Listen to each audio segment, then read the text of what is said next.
Hey guys, how's it going? I hope you're doing well.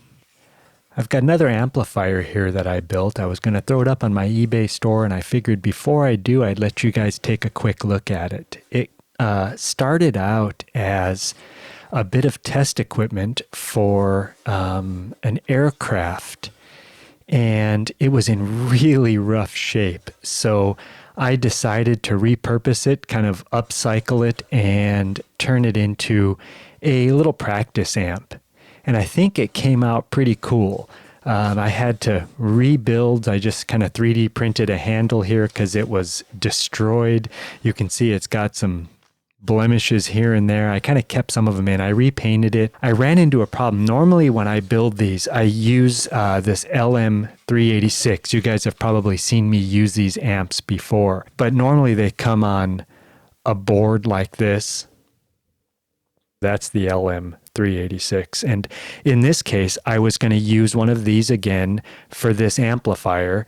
And after building it all out and getting it all done, it didn't work. And it turns out the problem was that this amp can't drive the load that this speaker, the impedance of this speaker here. So I ended up, after a whole bunch of troubleshooting, went with something called a TDA 2050. And this, when you compare it to this, you can kind of see there's a definite size difference in the two, as well as this usually has a heat sink on it because it produces quite a bit more power. I think these 386s are rated at like half a watt. Yeah, 0.4 watts. When you look on Amazon or you try to buy them online, they say like 5 to 10 watts, which is a complete over exaggeration. These TDA 2050s are rated for like 5 to 100 watts. Again, huge over exaggeration. This thing is not going to produce that type of power. I'd like to actually kind of do some tests and see what kind of power it produces. But long story short, this is what I had to use in this in order to drive the load. So let me go ahead and open this up and I'll let you guys see the inside of it. I threw an LED in here. I used the original vintage switch. So it's pretty cool. I kept that part of it, and then going to the back here, I did a little modification here in regards to an output. So you can plug in here and drive another load. And then in this case, this is the volume pot I was able to use. And yeah, this thing goes up to 11. So let's get inside and check it out. So opening this up,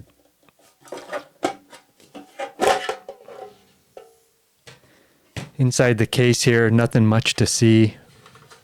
But what we've got going on down here, this is the speaker that I was talking about that was having a really rough time being driven by this lower power amplifier.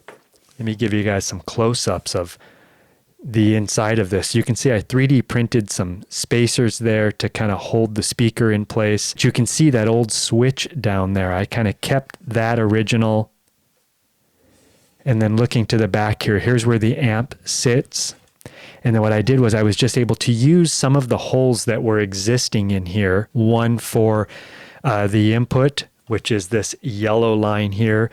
This comes in, goes through the amplifier here, and then out to the speaker. And a cool feature is if you use, see this jack right here, when you plug into this for an external speaker, it automatically disconnects this speaker here. And then you're only going to drive your new load. So you don't have to listen to this while you're driving another load.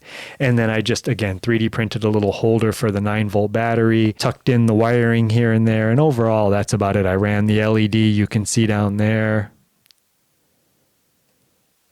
And then on the back here, this was some of its information from the original, what it originally was.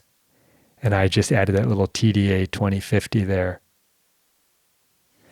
So yeah, overall, that's pretty much the build. It came out pretty clean. This was in really rough shape. I wish I would have had some pictures of it before what it looked like. Let me go ahead and get this thing put back together. I'll get a keyboard in here and we'll plug it into the keyboard. Hopefully the new owner will enjoy it, the way it sounds, and we'll get a lot of use out of it, because otherwise it was really destined for the landfill. So I'm going to get this thing put back together and let you guys hear it here in just a minute.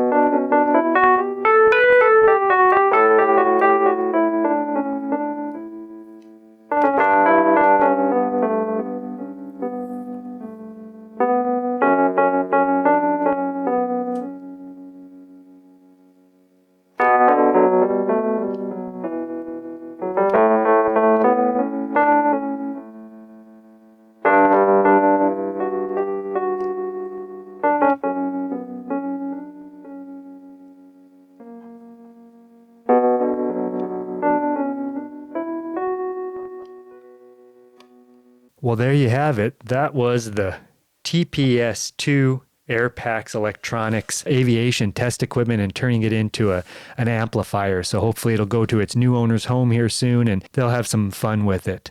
Well, thanks for hanging out with me. Hope you enjoy the rest of your day or evening, and we'll see you on the next video. Bye for now.